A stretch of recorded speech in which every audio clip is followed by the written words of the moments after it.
So mga idol, ito nga pala yung mga kailangan natin para dito sa ating wire straightener. Siyempre dapat meron tayong pangkat. Itong aking pangkat mga idol, DIY lang din.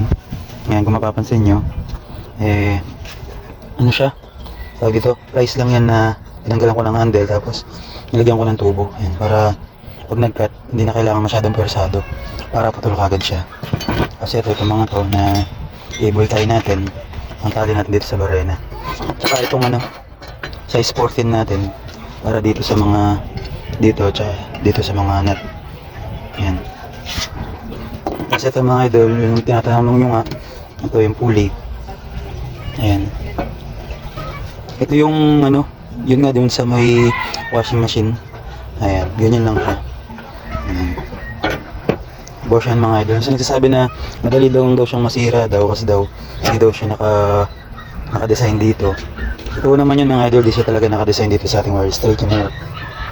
Kaya lang mga idol, wala pa tayo nung dinamo ng motor na para dito sa ating wire straightener nga.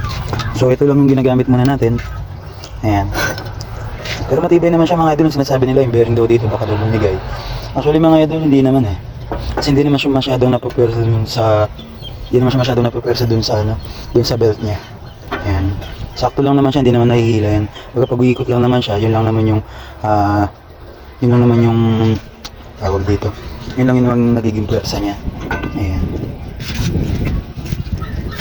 Yung kasing natin wire straightener natin, hindi naman persado yung barena dyan. Malambot lang din naman to. Ayan, pagka nag-straight tayo, hindi naman ganun ka-persa. Ginagamit nga natin to sa bakal, sa bato, pero matibay naman. Kaya naman mga idol, tsaka matagal na rin natin yung gamit. Ayan. Siyempre mga idol, dun nga po pala sa mga gustong magpagawa nito mga idol, gusto nito, pwede nyo po akong i-PM mga idol, or pwede po kayong mag-comment dyan.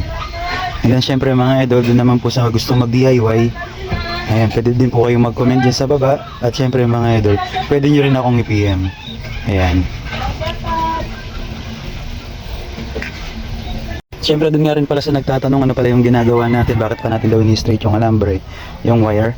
Ginagawa kasi natin dyan mga idol, yung hanging net basket natin. Ay, pakita ko sa inyo yung sample, wait lang. Ganito kasi yun mga idol, yan. Ayan, ginagawa namin siyang basket. Ayan, apat yan kaya lang wala na pala palang naka-assemble. Ayan, dapat tayo naka-assemble na hanging net basket. Na-deliver kasi lahat. So wala akong may pakita sa inyo. Ipakita ko lang dito sa screen yung hanging net basket. Makita nyo dyan sa screen. Ayan. Yan po yung dahilan kung bakit pa namin ini-straight yung bakal. Ayan. Kasi po kailangan namin makuha yung straight ng bawat sulok po niya. Ayan. Ganyan po mga idol. Ayan. Pero hindi lang to yung pwede nyong gawin mga idol sa wire straightener.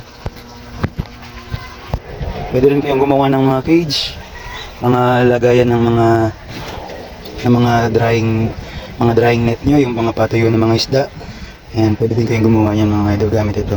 Hindi nyo kasi magagamit ng ganito siya mga idol, ng bilog. Ayan. Ayan, hindi nyo kasi siya magagamit na ganun. Depende na lang mga idol kung halimbawa yung gagawin yung dry net o yung net na gusto nyo gawin, pabilog siya.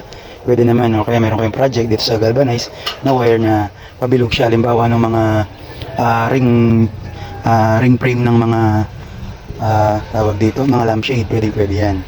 Ayan.